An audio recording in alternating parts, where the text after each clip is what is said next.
Hello बच्चों, let's see this question. The question says the body shows in figure is pivoted at point O. Three forces acting on it. Fa is equal to 10 Newton at point A, 8 meter from O. Fb is equal to 60 Newton at B, 4 meter from O, and Fc is equal to 90 Newton at C, 3 meter from O. What is the net torque about O? तो हमारे पास एक asymmetric body है जिसको ये जो O point है वहां पर पिवोट किया गया है एंड उसके ऊपर तीन अलग अलग तरीके से फोर्स लग रहा है Fa, Fb and Fc and उसका जो सेंटर से डिस्टेंस है वो भी हमें गिवन है। जो ये एफ ए फोर्स है यहाँ से यहाँ तक का उसका डिस्टेंस है वो है 8 मीटर। एफ बी फोर्स है उसका जो डिस्टेंस है ओ पॉइंट से वो है 4 मीटर, यानी कि ये वाला डिस्टेंस है यहाँ से यहाँ तक का वो है 4 metre. And F C force है ये वाला फोर्स, इसका जो डिस्टेंस हमें 3 मीटर गिवन है। ठीक है, एंड एफ ए फोर्स की वैल्यू गिवन है 10 न्यूटन, एफ बी फोर्स की वैल्यू गिवन है 16 न्यूटन एंड एफसी फोर्स की वैल्यू गिवन है 19 न्यूटन। तो हमें बताना है कि ये जो टॉर्क लगने वाला है इस ऑब्जेक्ट पर वो क्या लगने वाला है। तो हम इस प्रॉब्लम में जो की कॉन्सेप्ट यूज करने वाले हैं, की कॉन्सेप्ट वो होगा इक्वेशन ऑफ टॉर्क का। ठीक है,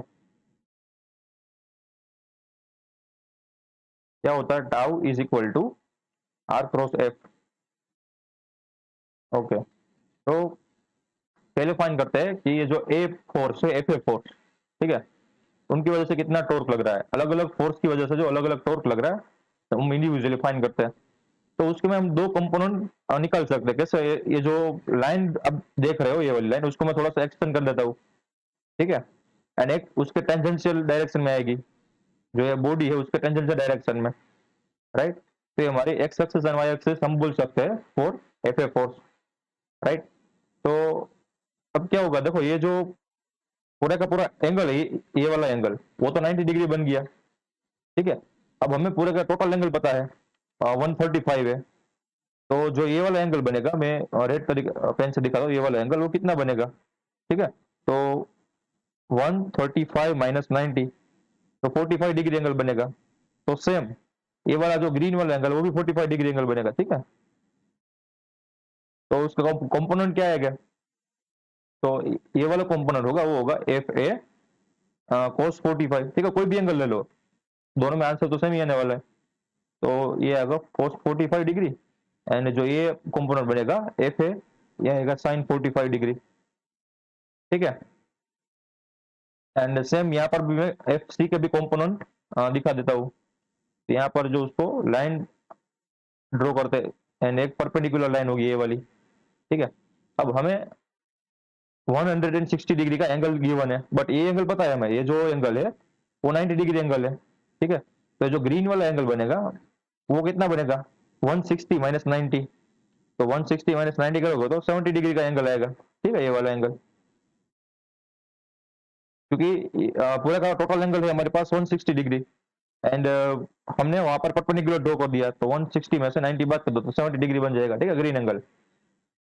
तो हमारे पास जो एफ सी है, ठीक है, उनका ये वाला कंपोनेंट बनेगा वो क्या आएगा एफ सी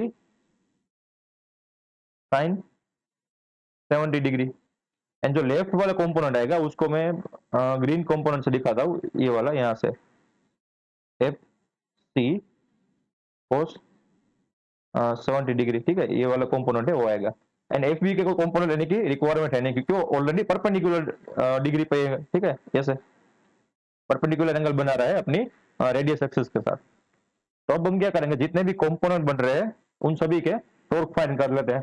तो एफ ए की वजह से जो टॉर्क आएगा वो क्या आएगा, टॉर्क अबाउट पॉइंट ए, तो वो होगा आर एफ। ठीक है, आर क्रॉस एफ। तो जो ये वाला कंपोनेंट है ग्रीन बॉक्स वाला कंपोनेंट, उसकी वजह से टॉर्क तो जीरो होने वाला। क्यों, क्योंकि वो रेडियस की डायरेक्शन में है। ठीक है, ये हमारा रेडियस वेक्टर है, तो रेडियस की डायरेक्शन में एफ ए कोस 45 है। इसका मतलब उन दोनों के बीच का जो एंगल है वो 0 डिग्री है, तो टॉर्क उसकी वजह से जीरो आएगा। अब ये जो रेड बॉक्स में है उसका कंपोनेंट एफ ए साइन 45, उसकी वजह से कितना हमारे पास टॉर्क आएगा, तो वो आएगा एफ ए साइन 45 टाइम्स उसका रेडियस वेक्टर। तो वो दोनों तो परपेंडिकुलर है ना। यहाँ पर मैं लिख देता हूँ कि जो आर है वो आर एज इट इज रहेगा, आर यानी कि आर ए टाइम्स एफ। ठीक है, उसका मैग्नीट्यूड, तो फोर्स कितना का मैग्नीट्यूड क्या है, यानी कि एफ ए साइन 45। एंड जो फोर्स एंड रेडियस के बीच का जो एंगल है वो क्या है, 90 डिग्री है ना, ये ब्लू वाला एंगल, ये वाला एंगल, ठीक है। तो यहाँ पर आएगा, ये मैं ब्रैकेट बना देता हूँ, यहाँ पर आएगा साइन 90 डिग्री। देखो ये जो साइन है वो है आर एंड एफ के बीच का एंगल। मैं ऊपर वाला जो इक्वेशन है उसको ऐसे भी लिख सकता हूँ ना, R F sine theta into N cap. यहाँ पर एन कैप है वो टॉर्क की डायरेक्शन है, एंड थीटा है वो आर एन एफ के बीच का एंगल है, ठीक है। तो यहाँ पर हमारे पास आर एन एफ के बीच का एंगल है 90 डिग्री। तो एंड उसकी डायरेक्शन कौन सी होगी, एंटी क्लॉकवाइज होगी ना। देखो ये जो एफ ए साइन 45 है वो पूरे का पूरे ऑब्जेक्ट को इस डायरेक्शन में घुमाना चाहेगा, यानी कि एंटी क्लॉकवाइज। तो एंटी क्लॉकवाइज हमें डायरेक्शन फाइंड करनी हो तो हम उसकी डायरेक्शन में हमारा जो राइट हैंड है वो कॉल करेंगे, तो जो हमारा थंब आएगा वो पॉजिटिव जेड डायरेक्शन में आएगा ना। तो यहाँ पर मैं पहले तो एक्स वाई जेड डायरेक्शन आपको बता देता हूँ, ठीक है। ये वाली एक्स डायरेक्शन है, ये वाली वाई डायरेक्शन है, आपकी जो स्क्रीन से बाहर निकलेगी वो होगी जेड डायरेक्शन। तो ये जो टॉर्क की डायरेक्शन आएगी वो आएगी जेड डायरेक्शन में, ठीक है। जेड कैप भी लिख सकते हैं या एन के कैप भी लिख सकते हैं, बहुत सारे सेम। तो टॉर्क की हमारे पास वैल्यू हो गई, ठीक है। क्या है, आर ए यानी कि 8 मीटर, 8 टाइम्स एफ ए क्या है हमारे पास 10 times sign 45 1/√2 into Z cap, ठीक है। तो ये हमारा बन गया 18/√2 जेड कैप। अब वैसे ही हम एफ बी के बारे में टॉर्क फाइंड कर लेते हैं अबाउट, ठीक है। तो एफ बी क्या आएगा, टॉर्क अबाउट बी, तो R B cross F B, ठीक है। इसको हम ऐसे भी लिख सकते हैं, R B into F B into sine theta, ठीक है। या फिर ऐसे ही इसको भी लिख सकते हैं मोस्ट सिंपलेस्ट वे में, आर इंटू जो एफ बी का कॉम्पोनेंट बनेगा वो, ठीक है। तो मैं ऐसे भी लिख सकता हूँ R into F perpendicular component of the force, ठीक है। Both are same, sine theta लिखो या फिर परपेंडिकुलर कॉम्पोनेंट लिखो, दोनों सेम आएगा क्योंकि हमने ऑलरेडी कॉम्पोनेंट लिख दिए है, तो यहाँ पर साइन थीटा लिखने की कोई रिक्वायरमेंट है नहीं, राइट। तो देखो एंड यहाँ पर डायरेक्शन भी आएगी एन कैप। तो torque about point B is equal to क्या आएगा, आर बी, ठीक है। उन दोनों के बीच का एंगल, सॉरी डिस्टेंस, तो हमारे पास है 4 टाइम्स एफ बी क्या है 60 न्यूटन, ठीक है। ग्रीन वाला बॉक्स 60 न्यूटन है, इसका मतलब एंड ऑलरेडी उन दोनों के बीच का जो एंगल है वो 90 डिग्री है, ठीक है। तो यहाँ पर आएगा 60 and sine 90 degree is equal to 1। And ये जो एफ बी फोर्स है वो एंटी क्लॉकवाइज डायरेक्शन में घुमाना चाहेगा, तो इसके लिए वो आएगा माइनस जेड कैप की डायरेक्शन में, तो ठीक है। तो यहाँ पर आएगा 64 माइनस 64 इंटू जेड कैप। ये मैं torque about point O due to the force B मिल गया। अब torque due to the point C कैसे मिलेगा, R C cross F C, ठीक है। ओके, आर सी क्या होगा, देखो आर सी होगा 3 मीटर, एंड ये जो आरसी का ये वाला कंपोनेंट है ग्रीन बॉक्स वाला एफ सी साइन 70 डिग्री, वो कोई काम का नहीं है क्योंकि वो आर की डायरेक्शन में यानी कि रेडियस की डायरेक्शन में ही है, ठीक है। तो उसका जो परपेंडिकुलर कंपोनेंट होगा वही टॉर्क में काम आएगा। परपेंडिकुलर कंपोनेंट क्या है, एफ सी कोस 70 डिग्री, ठीक है। तो यहाँ पर आएगा R C times F C cos 70 degree, उन दोनों के बीच का एंगल क्या है 90 डिग्री, तो वो तो 1 होने वाला है। एंड डायरेक्शन कौन सी होगी, जो एफ सी फोर्स है वो ऑब्जेक्ट को एंटी क्लॉकवाइज डायरेक्शन में घुमाना चाहेगा, ठीक है। तो उसकी वजह से प्लस में आएगा टॉर्क, यहाँ पर आएगा जेड कैप। तो देखो cos 70 का कितना आएगा, cos 70 आएगा 0.34, ठीक है। तो मैं यहाँ पर लिख देता हूँ cos 70 is equal to 0.34, right. And हमारे पास जो आरसी की वैल्यू है वो क्या है, आरसी की वैल्यू है 3 मीटर